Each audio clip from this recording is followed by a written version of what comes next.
hay que analizarlo desde el punto de vista de la composición de las fuerzas internacionales que están en este momento en el Caribe, lideradas por Estados Unidos. No es una fuerza de invasión, es una fuerza disuasiva. Remover a Maduro desde el chavismo. Lo que busca la administración Trump es un cambio de régimen dentro del propio chavismo. ¿Por qué? Porque en este momento no hay un líder de oposición que tenga la fuerza social y política para sustituir en este momento a Nicolás Maduro, que no sueñen los venezolanos. Ni María Corina Machado, ni Edmundo González van a ser presidente de Venezuela en este momento. O sea, el chavismo va a ser sustituido por el propio chavismo, un militar diferente, muy diferente a los pantalones de Edmundo a las faldas de María Corina. María Corina se ha quedado en Venezuela frenteando, luchando, poniendo en riesgo su vida, su familia. Y Edmundo, al primer petardo que sonó, se fue de Venezuela. Yo creo que había mejores opciones en Venezuela que Edmundo. Pero bueno, ese no es el caso. El caso es que en este momento, si se desmonta a Nicolás Maduro, no va a ir ningún gobierno civil en Venezuela. Es un proceso que durará no menos de 3 años para desmontar el chavismo de Venezuela. En Propuesta Semanal tenemos un invitado especial. Es un profesional de muchísimas áreas, pero es básicamente un asesor político, nacional e internacional. Él reside en el Ecuador y yo lo atarapo cada vez que él viene a República Dominicana. Héctor Igonet Céspedes. Buenos días, Héctor. Bienvenido al programa, bienvenido al país, porque tú das unos vuelos rasantes de una semana. Buenos días, ingeniero. Buenos días a todos los amigos que nos están viendo y escuchando. Así es el trabajo. Son viajes temporales. No, usted recuerda que hablábamos en un programa anterior que yo no resido en la República Dominicana desde que me fui a estudiar en el año 97 fuera del país. No volví más a vivir. He sido un extranjero son constante. Muchos años. ¿Siempre en Ecuador? No, señor. España, Argentina, Colombia, finalmente en Ecuador. ¿Y cuántos años tú tienes en Ecuador? Desde el año 2021, ya 24 años. Del año 2001, perdón. 2001, ya 24 años. 24 años. Sí, señor. Toda una vida. Toda una vida. Héctor, y qué bueno que esta entrevista coincide con un panorama complicado mundialmente, pero no vamos a ir ni a Ucrania, ni a aranceles, sino lo que está ocurriendo local, regionalmente, Sudamérica con los problemas de la droga, el bloqueo no, sino los barcos y submarinos norteamericanos frente a Venezuela, el mismo caso de Ecuador, que tú puedes explicarlo, qué es lo que está pasando en esa sociedad. Vamos a comenzar por ahí. Mire, ingeniero, el caso particular de Venezuela, hay que analizarlo desde el punto de vista de la composición de las fuerzas internacionales que están en este momento en el Caribe, lideradas por Estados Unidos. No es una fuerza de invasión, no. Es una fuerza disuasiva. Lo que busca en este momento el gobierno norteamericano es remover a Maduro desde el chavismo. Lo que busca la administración Trump es un cambio de régimen dentro del propio chavismo. ¿Por qué? Porque en este momento no hay un líder de oposición que tenga la fuerza social y política para sustituir en este momento a Nicolás Maduro y, digamos, desmilitarizar Venezuela en un tiempo prudente y llevar Venezuela a la democracia. Que no sueñen los venezolanos. Ni María Corina Machado, ni Edmundo González van a ser presidente de Venezuela en este momento.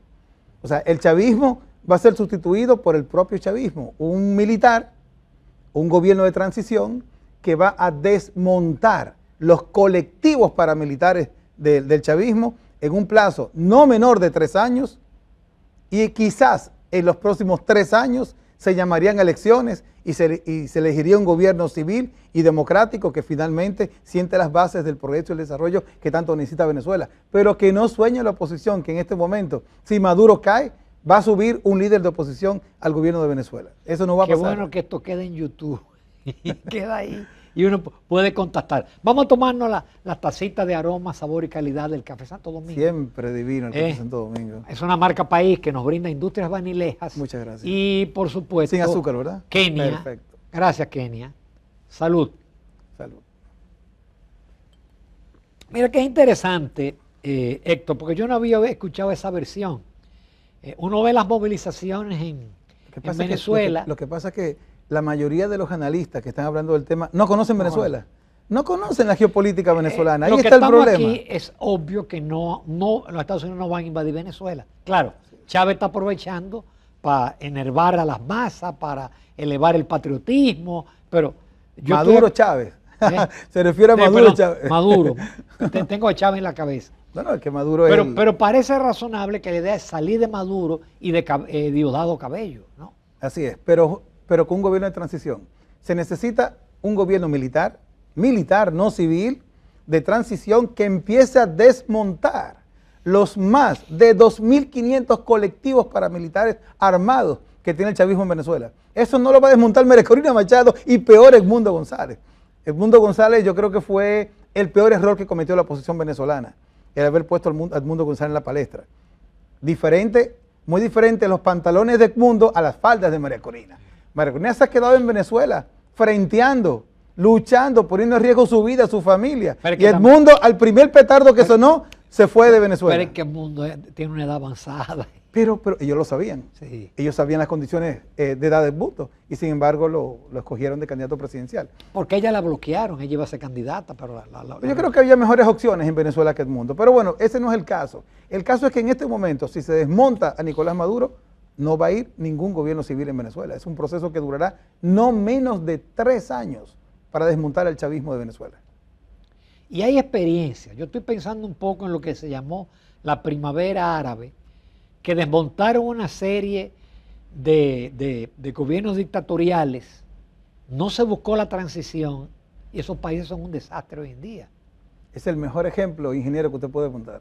La primavera árabe exactamente reflejó lo que hoy reflejaría una Venezuela si se desmonta el chavismo y se intenta instalar un gobierno caos y anarquía. Totalmente diferente, caos y anarquía. No le permitirían gobernar. Entiendan que los cimientos del chavismo, madurismo en Venezuela son sólidos. Sí. Dentro de Venezuela son sólidos. Y no lo pueden desmontar simplemente porque pongan a un gobierno de transición apoyado por Estados Unidos. Lo increíble es cómo esos regímenes llevan a la miseria y aún así tienen apoyo popular. Por la parte social. El problema es que no vemos la inversión social que se ha hecho para precisamente contentar esas masas y mantenerlas fieles. El adiestramiento social, que es un proceso de ingeniería social que se ha puesto en práctica en Venezuela, es enorme. Estamos hablando de bonos a más de 10 millones de venezolanos, a más de 10 millones de familias venezolanas, que no solamente es el bono del dinerito que le dan mensualmente, es el bono para pagar las cuentas de electricidad, de gas, de comida, del supermercado, etcétera, etcétera, etcétera. Prácticamente el gobierno mantiene una base social sólida de más de 15 millones de personas. Y tomando en cuenta que de la oposición venezolana han salido al exilio más de 8 millones de venezolanos, sí, la base social que mantiene el madurismo en Venezuela es sólida. Definitivamente. Por eso no es tan claro tampoco el tema de la victoria electoral con los números que dice la oposición que ganó. Yo estoy de acuerdo que la oposición ganó la última elección, pero no con esos números que ellos dicen, porque hay que conocer un poquito la historia de Venezuela y la geopolítica venezolana, y el madurismo, chavismo mantiene una base social muy amplia y muy sólida, que esa gente no quiere dejar sus bonos, porque ellos saben que si gana la derecha se lo van a quitar. O va a cambiar totalmente el bono, va a disminuir. Esa gente no quiere perder su bono, esa gente prefiere que se mantenga Maduro en el poder a perder su bono. Y estamos hablando de una base social de 15 millones de personas en Venezuela. Esa es la base social por los militares que le va muy bien. Ah, súper bien. Y los funcionarios que le va muy bien. Así es. O sea, no es tan sencillo y no es tan así como dice la prensa internacional la prueba es lo que ha durado Cuba y lo que ha durado Nicaragua. Bueno, pasando al ámbito local, ¿qué opinión te merece, que ya empezaron a atacar el gobierno dominicano, la decisión de no invitar a Cuba, a Nicaragua y a Venezuela a la Cumbre de las Américas que se va a celebrar en diciembre aquí en Punta Cana? Bueno, tenemos que tener claro que no es una decisión del gobierno dominicano, es una decisión impuesta por los Estados Unidos. El gobierno dominicano le ha extendido una invitación formal al presidente Trump y se entiende que parte de los requisitos para que venga Trump o para que venga J.D. Vance, el vicepresidente, es la no presencia de esos 3 países en la cumbre iberoamericana. En la cumbre de las Américas. La cumbre de las Américas, perdón. Porque ellos van a la Iberoamericana. Así es. A la así anterior de las Américas ellos tampoco participaron. es correcto. Pero hay que tomar en cuenta también que estos países decidieron no ser parte de la OEA. También. Exacto. Entonces, digamos que es el argumento jurídico que usa el gobierno dominicano para no extender la invitación, pero el político sabemos que hay una decisión detrás de la embajada norteamericana.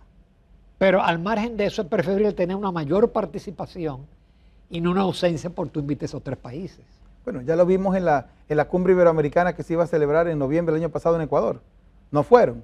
Fue la cumbre más paupérrima de la historia de las cumbres, desde que la primera cumbre se desarrolló en Guadalajara, México, con Carlos Salinas de Gortari como anfitrión, desde aquella famosa cumbre de 1991, la cumbre de Ecuador el año pasado fue la cumbre más paupérrima que se dio. No fue un solo jefe de Estado latinoamericano. Los únicos invitados internacionales fueron el rey de España, que no falta, el presidente de Guyana, que no pertenece a América Latina, y ya, para de contar. No fue ningún jefe de Estado latinoamericano a la cumbre de Ecuador. ¿Qué pasó ahí? ¿Qué pasó en la cumbre de Ecuador? Esos son los temas que hay que ir a analizar. ¿Qué pasó? ¿Por qué el desplante que le hicieron al Ecuador y al gobierno de Daniel Noboa? Muchos alegaban que era un tema por los problemas de inseguridad, pero la cumbre que se dio en la ciudad de Cuenca, una de las ciudades más hermosas de Ecuador y más segura del país, se dio absolutamente sin ningún tipo de problema. No hubo ningún tipo de inconveniente por tema de seguridad en lo que se dio de la cumbre, con las misiones internacionales que participaron, pero al Ecuador no fueron. Ojalá que a esta cumbre de República Dominicana venga una representación importante y no pase lo que pasó con un gobierno de derecha, absolutamente democrático en Ecuador, como es el gobierno de Daniel Noboa, porque no puede estar en diferencia con Daniel Noboa en la manera como maneja ciertas cosas del país, pero de que es un gobierno democrático lo es, y de que es un gobierno totalmente de derecha también lo es. Y sin embargo, a la cumbre iberoamericana en la República Dominicana, en Ecuador el año pasado, no fue ningún jefe de Estado latinoamericano. Todos se ausentaron. Así que corremos ese riesgo. Pero no digo que corremos ese riesgo. Si Trump viene, yo creo que van a venir varios. El de Colombia no va a venir. Seguramente que Petro no va a venir. Petro no va a venir. Y seguramente que no va a venir tampoco aunque Trump no venga. Se va a terminar solidarizándose con Venezuela, Nicaragua y Cuba. Va a terminar solidarizándose. Acaba de expulsar a la misión internacional de Israel el día de ayer de Colombia porque sometió a los barcos que iban en misión de ayuda a Gaza. Los impidieron. Con Greta. Héctor, los problemas del Ecuador son derivados del tema del narcotráfico o hay otras variables ahí que influyen. Hay otras variables, son las variables políticas. Ecuador en los últimos años ha sido un país sumamente inestable políticamente hablando porque desaparecieron todos los partidos políticos de Ecuador. Los grandes partidos partidos que tenían 30, 40, 60 años de vigencia en la vida pública, todos desaparecieron del sistema. Bueno, la mejor prueba de eso es que el gobernante partido ADN de Daniel Noboa tiene 1 año y medio de haber sido creado. Y el partido de oposición más importante, la Revolución Ciudadana, fue creado por Rafael Correa en el año 2006. O sea, son partidos realmente jóvenes, muy nuevos. Creo que la Revolución Ciudadana de Correa es el más viejo de los partidos políticos grandes. El correísmo sigue siendo fuerte el correísmo. Sigue siendo la fuerza política más importante del país a nivel de oposición. Que no le den los números al final para ganar las 3 últimas elecciones es otra cosa, porque se ha cohesionado la derecha y se ha tipificado mucho. Y digamos que la participación política de Rafael Correa desde el exilio, recordemos que Rafael Correa tiene 2 condenas ejecutoriadas en contra de él, que no está preso porque está exiliado en Bélgica, pero tiene 2 condenas ya ejecutoriadas en contra de él, las 2 por corrupción. Entonces, la participación de Correa no ha sido lo mejor para sus candidatos. Es más, yo pienso que si Correa no hubiese participado como lo hizo en la última elección, Luisa González era presidenta del Ecuador. Luisa González tenía todas las condiciones políticas para ganar la presidencia, pero esa participación odiosa de Rafael Correa dividió tanto la propia tendencia de la izquierda que permitió que Daniel Noboa ganara. Qué bien. Nos vamos a una pausa, nos queda algo de fuera, pero vamos al patio. Continuamos con el licenciado Héctor Igonés Céspedes.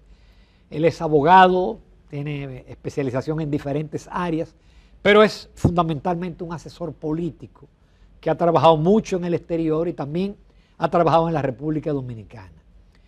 ¿Cómo tú ves el panorama político, social, económico de la República Dominicana con una economía en desaceleración, ya empiezan a salir temas de corrupción, ahí está el tema Senasa, todo el mundo a la espera de lo que diga el Ministerio Público, se han dicho cantidad de cosas. Tú desde fuera, estando fuera no estás informado, y tú tienes fuentes. ¿Cómo tú ves el panorama? Mira, la República Dominicana desde fuera se ve mucho mejor que lo que lo vemos de adentro. Obviamente. La República Dominicana desde fuera se ve como uno de los países más institucionalizados políticamente de toda América Latina y con uno de los mejores sistemas de justicia funcional de América Latina. Es uno de los países que, a pesar de todo lo que dicen, goza de muchos privilegios por ser un país estable, una democracia estable y con instituciones maduras. Mira, tenemos un presidente que no se puede reelegir, entonces eso es una ventaja, porque le permite tomar decisiones que quizás en otro contexto político no podría tomar el presidente Luis Abinader. Sin embargo, no la ha tomado, por ejemplo, la reforma fiscal que era tan importante. Yo creo que eso tiene mucho que ver con negociaciones en el patio, con sectores empresariales y grupos que quizás en este momento no están muy claras. No creo que sea un tema solamente del gobierno. No, que el gobierno no toma la decisión por sí solo. Tú tienes que contar con el empresariado. Exactamente. Pero si además te vas por el ITEB y castiga a los pobres, vas a tener problemas. Yo creo que por ahí anda el tema. No es solamente una decisión del presidente Luis Abinader. Me parece Luis Abinader como uno de los presidentes más democráticos que ha tenido este país en su historia. Y pasará a la historia por ser uno de los presidentes que más trabajó por institucionalizar el país. Hay presidentes que son recordados por sus grandes obras. Yo creo que Luis va a ser recordado más que por sus grandes obras, por la parte institucional. Te voy a contar una anécdota, que yo hice un artículo que justamente decía eso, que él no va a pasar la historia por las obras de infraestructura, sino por la Constitución, por el hecho que no... Y él es un tipo de detalle, él me llamó por teléfono y me dijo, y me invitó a una reunión. Y yo todavía insisto, él no va a pasar por las obras, que es lo mismo que ha pasado con todos los presidentes, desde Trujillo, saltando algunos. Pero él va a dejar una obra que va a ser reconocida cuando él salga. Y no solamente una obra, creo que va a dejar un legado. El hecho de no aspirar a una tercera vez y amarrar la Constitución, eso solo es un legado importante. Y no solo eso, Entonces, hasta se le critica que él lo anunció demasiado temprano. Va a dejar un legado que es todavía tan importante como lo que usted plantea, que es un nuevo liderazgo político en la República Dominicana.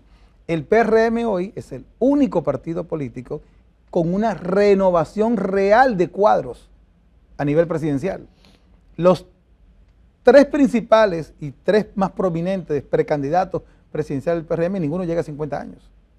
Son gente joven, son gente muy bien formada, son gente con una amplia experiencia ya administrativa y de Estado, y en comparación con los demás partidos. ¿Quiénes son los precandidatos de los demás partidos? Son políticos de reciclaje, son políticos de larga data, son políticos que han estado en la administración pública los últimos 20 años o más. Y empecemos por Leonel Fernández, que fue presidente 12 años. O sea, insistir todavía. Aparentemente las encuestas lo sitúan muy bien. ¿Cuáles encuestas? Algunas que se filtran. Yo he visto también otras encuestas que no son de las que se filtran, que no son de las que se publican, y las posibilidades electorales de Leonel Fernández son realmente escasas. Si lo vemos en un contexto de una campaña presidencial donde el posible candidato del PLD puede ser un Gonzalo Castillo, Leonel, candidato de la Fuerza del Pueblo. El PLD, yo creo que con cualquier candidato no pasa del 10%. Sin embargo, el resultado electoral del PLD en la última elección fue mejor que Fuerza del Pueblo. Ojo. En términos presidenciales, no. No, en términos presidenciales, pero en términos nacionales. Es un partido vivo, es un partido que tiene sus bases todavía y fuertes en muchos lugares. A nivel presidencial, a ver, señora, Leonel Fernández en el 2020 se decía que bueno, no sacó una votación más importante porque recién había creado su partido, etcétera, pero en el 2024 ya vino con un partido con 5 años de ejercicio. ¿Y cuál fue la votación de Leonel Fernández? Versus, no la votación versus los votos válidos, sino la votación versus el universo de votantes realmente del país. ¿Cómo quedó Leonel Fernández versus el universo de votantes? O sea, estamos hablando de un país donde el 58% de la población no sale a votar, votó el 42, 44% de la población, y si vemos el peso del voto de Leonel Fernández versus el universo de la población, es un peso muy pequeño. O O sea, el universo del liderazgo Pero eso de Leonel podría Fernández, decirse también de la votación de Luis Abinader. se puede decir que sí, pero el resultado al final fue lo que contó. Ganó las elecciones y en el peso electoral ganó con un peso de 56%. Realmente la representación, aquí hubo senadores que ganaron con 4.000 votos. Senadores que ganaron con 4.000 votos en provincias con más de 100.000 votos. Esa abstención no es un indicador de que la gente se está cansando de los partidos tradicionales. Es indicador de que el relevo político tiene que llegar a la República Dominicana. De que los mismos Pero de siempre... Abinader fue un relevo político. Así es, y ganó y lo hizo bien. Y ya cumplió su proceso. Pero hay nuevos proponentes, nuevos relevos políticos que son los que van a tomar la posta. Me parece que el PRM es el partido que tiene la mejor insignia de relevos políticos porque Fuerza del Pueblo no lo tiene. Tú tienes como relevo político en Fuerza del Pueblo a Omar Fernández, pero ¿quién es Omar Fernández realmente? ¿Dónde está el currículum social, político, administrativo? ¿Cuál es el aporte? Aparentemente es un fenómeno político de popularidad. De popularidad, pero a la hora que tú lo pongas en una campaña electoral frente al currículum, frente a las acciones, frente a los éxitos de otros candidatos, va a ser muy diferente. Va a ser muy diferente. Héctor, pero los que tienen mayor potencialidad en el PRM no van a programas, no van a entrevistas, no han presentado un discurso. Lo que pasa que... Y estoy pensando, A ver. estoy pensando en el de turismo y estoy pensando en Carolina. Y el que tiene un mayor discurso es Guido Gómez Mazara, a mi juicio, pero aparentemente las encuestas dicen que él no tiene posibilidad. Mira, en una campaña electoral hay tres ítems, tres momentos o tres patas de una mesa que son las que deciden dónde y cuándo y hacia dónde va un liderazgo político, que es el manejo del tiempo, el manejo del territorio y el manejo de la comunicación política. En la cronología del tiempo electoral, este no es el momento de los precandidatos del PRM, este es el momento de Luis Abinader. El precandidato que salga en este momento a vender un programa de gobierno particular, yo creo que está totalmente en contra de la corriente en ese partido. Este es el momento de Luis Abinader. Este es el momento de ver los precandidatos defendiendo a Luis Abinader. ¿Y quiénes son los que lo están defendiendo? ¿Tú has visto a David Collado en alguna entrevista defendiendo el gobierno de Luis Abinader? No. No lo he visto. ¿Tú has visto a Carolina defendiendo el gobierno de Luis Abinader? Tampoco lo he visto. Al único que yo he visto defendiendo al gobierno de Luis Abinader es a Yayo San Lobatón y a la vicepresidenta, Raquel Peña. Son los únicos dos precandidatos que han salido con una agenda a defender el gobierno de Luis Abinader. Eso, Héctor, en los mismos funcionarios, yo me quejo porque yo tengo que buscar un invitado cada día y es difícil localizar un funcionario porque no quieren participar en programas la mayoría de los funcionarios. Porque nadie quiere hablar de SENASA. Nadie quiere que le pregunte el tema de SENASA. Mira, es un tema que me imagino yo que debe ser un tema doloroso internamente, porque estamos hablando de alguien que ha sido parte integral de esa estructura política durante años. Antes de SENASA, el gobierno tiene un problema que es que lo atacan por los déficits, pero no tiene los voceros suficientes para hablar de las cosas buenas. El presidente es el vocero. Sí, yo creo que eso ha sido un error del gobierno, no haber preparado buenos voceros para este momento de crisis. Y ahí es cuando el manejo de crisis precisamente entra, que es una de las especialidades que nosotros trabajamos en la consultoría política, es cuando prepararle al gobierno un sistema, es todo un sistema de manejo de crisis que le permita solventar este tipo de situaciones. Ahora con lo de SENASA necesitaría un manejo de crisis, y Marco no lo tiene. Es donde se ve el déficit, es donde se ve la ausencia de una planificación estratégica a nivel de comunicación, que me imagino que eso fue uno de los casos que se llevó al director de comunicación del gobierno. Eso fue uno de los casos que se lo llevó. La falta de planificación. Él creyó que con los influencers y los bots y él saliendo, él creía que eso era suficiente. No, el problema es que él quiso poner su imagen para comunicar, pero su imagen no representaba nada. Su imagen no era nada. No. Y él quería ser la cabeza visible de la opinión pública, de la opinión del gobierno hacia los medios, pero su imagen no representaba nada. O sea, cuando tú pones un vocero, el vocero tiene que ser representativo del entorno presidencial, del presidente, que cuando el vocero habla, la gente interprete que está hablando el presidente. Que independiente de que uno esté de acuerdo, no esté de acuerdo, por ejemplo, la vocera de Trump Hay Sí. que levantarse el sombrero, Mi respeto. porque esa defiende. Y habla a nombre del presidente. Y todo el mundo en Estados Unidos entiende que ella está hablando a nombre del presidente. Pero este señor, Homero se llama. Homero Figueroa. Homero Figueroa, que no representaba realmente No, ni al partido, por ni al eso- gobierno, ni al Por eso presidente. se fue sin pena ni gloria. Así, sí, nadie lo recuerda hoy. Nadie lo recuerda. Nadie lo recuerda hoy. Entonces, esas son, digamos, de las cosas que un gobierno ya entrando a una etapa de transición, porque ya el presidente entra a un gobierno de transición, porque es un gobierno de transición de Luis Abinader hacia lo que venga, sea un gobierno de oposición o sea un gobierno del propio PRM, y tiene que mejorar su vocería y tiene que mejorar la comunicación de su gobierno. Mira, muchos gobiernos optan por la no comunicación como una estrategia. Yo creo que ese no es el caso en este momento. El gobierno tiene problemas que tiene que comunicar.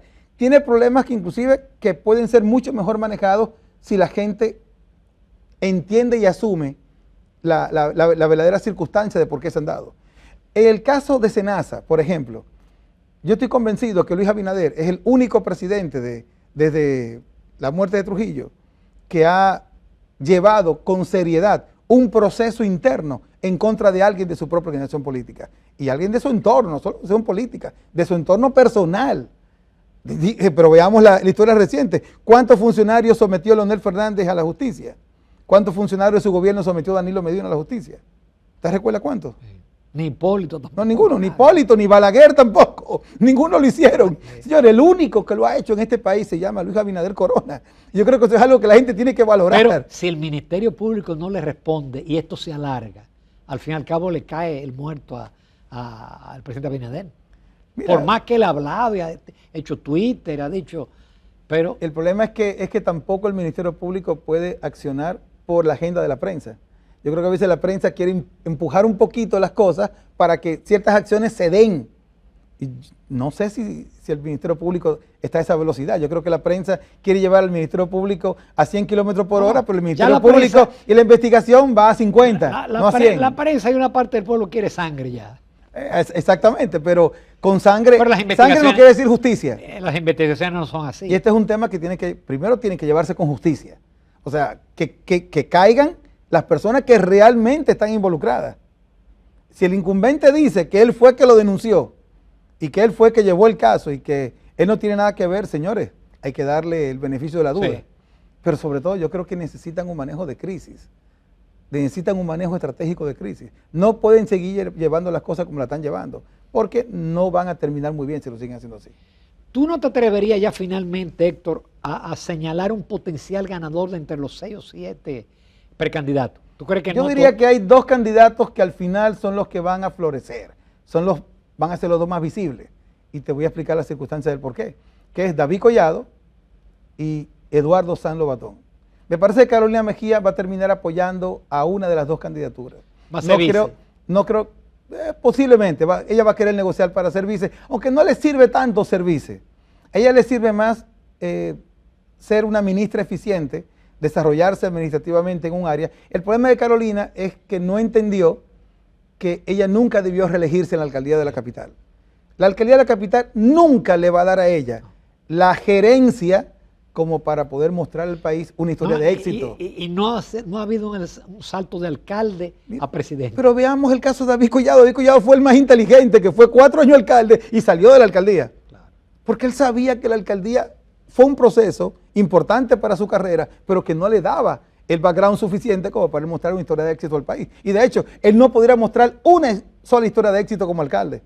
Una sola no podría mostrar como alcalde. No las tiene definitivamente. Sin embargo, como ministro de Turismo, tiene muchas historias de éxito que puede mostrar al país. Y el caso de Eduardo San Lobatón, que ha sido para mí el gerente más eficiente que ha tenido este gobierno. Si este gobierno ha tenido un gerente eficiente, señores, tiene nombre y apellido y se llama Eduardo San Lobatón. En el caso de Carolina, lamentablemente tomó una mala decisión.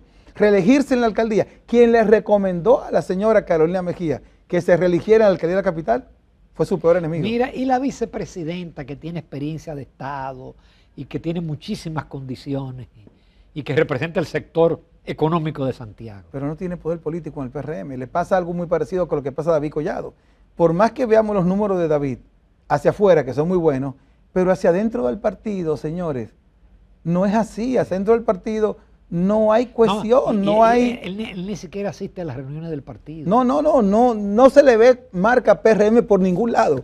El único precandidato que no tiene marca PRM por ningún lado se llama David Collado. Sin embargo, en algunas encuestas llega a tener el 60% de aprobación dentro del partido, que me parece una utopía total. Mira, estuve viendo una encuesta reciente, que es muy interesante, donde se encuestaron cerca de 5.000 empleados públicos del Gran Santo Domingo. Y de 5.000 empleados públicos, el 0,8% dijo que alguna vez saludó personalmente a David Collado. El 0,8%. El resto no lo conoce. Y el resto decía que no conoce tampoco a nadie del partido que haya sido nombrado por David Collado en turismo. O sea, es un caso bien especial. Pero yo me voy un poquito en el análisis un poquito más lejos. Veamos la otra parte que no es del partido. David Collado se sabe, es público, que está apoyado por uno de los 10 grupos económicos más importantes de este país. ¿Te imaginas David Collado candidato presidencial del PRM? ¿Qué crees que harían el resto de grupos económicos importantes de la República Dominicana? Apoyar a otro candidato. Apoyar a otro candidato, señores. Yo no veo al resto de grupos económicos permitiendo que ese grupo muy poderoso, importante que apoya a David, se alce con el poder político aparte del poder económico. Yo no lo veo así, señores. Y eso es parte del juego político. Quien no entienda esto, simplemente está mirando por otro lado, no está viendo el panorama completo. Esos grupos económicos no van a apoyar a un candidato que tenga tantos intereses con uno de los grupos económicos más poderosos del país. Así de simple. Digamos que la parte financiera va a jugar un papel importantísimo ahí. Entonces, si el PRM realmente quiere conservar el poder, tiene que pensar muy bien quién va a ser el candidato en el 2020, electo en el 2027 primero, para que sea candidato en el 2028. Yo creo que las cartas están ahí echadas. Yo creo que hay candidatos muy buenos ahí, muy firmes, que pueden tomar la posta y que son además emblemáticos dentro de la bandera del partido y en el reconocimiento del partido. Pero hay otros candidatos que podrían representar inclusive un peligro para que ese partido pueda continuar en el poder. Excelente, Héctor. Nos vemos de regreso cuando tú regreses de nuevo. Muchas gracias. Interesantísimo todos los temas que tratamos. Te deseo muy buen viaje y pronto retorno. Muchas gracias, que así sea, ingeniero. Muchas gracias al pueblo dominicano. Continuamos en Propuesta Semanal.